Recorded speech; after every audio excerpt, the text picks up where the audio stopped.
परवा दिवशी संध्याकाळी 5:30चे 5:25च्या सुमारास ना दत्त मंदिराजवळील नारायण लक्ष्मीनारायण मंदिराचा बुरुज कोसळला. त्यावेळी माझा जीव थोडक्यात वाचला. 2 मिनिटासाठी मी पुढं सरकलो आणि ते बुरुज कोसळला. त्या बुरुज कोसळल्यानंतर 5:31ला मी पोलीस स्टेशनला फोन करून बॅरिगेट मागवले. नंतर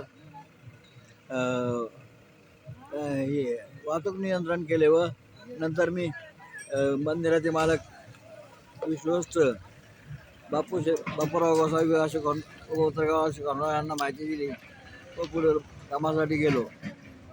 आणि सूर्य मंदिर श्रीगोंद्यात आता शिल्लक नाही. ते कित्येक वर्षापूर्वी पडलेले असून त्या सूर्य मंदिराच्या नावाने लोक बातम्या देत आहेत.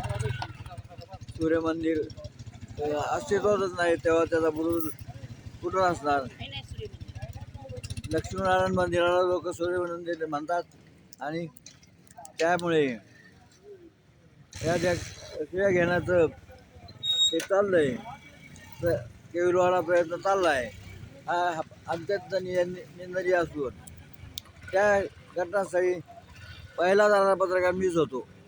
त्याच्यानंतर पुस्तक पठाण आले. नंतर अशोक माहिती दिली पण त्यांनी दुर्लक्ष केले आणि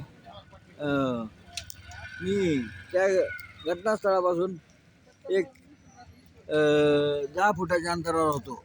नंतर प्रत्यक्षदर्शी मी पाहिला होतो आणि तिथं वाहतूक नियंत्रणही मी केले आहे. तरी योग्य त्या दिशेने याची डागडुजी व्हावी ही नम्र विनंती. जय हिंद, जय महाराष्ट्र.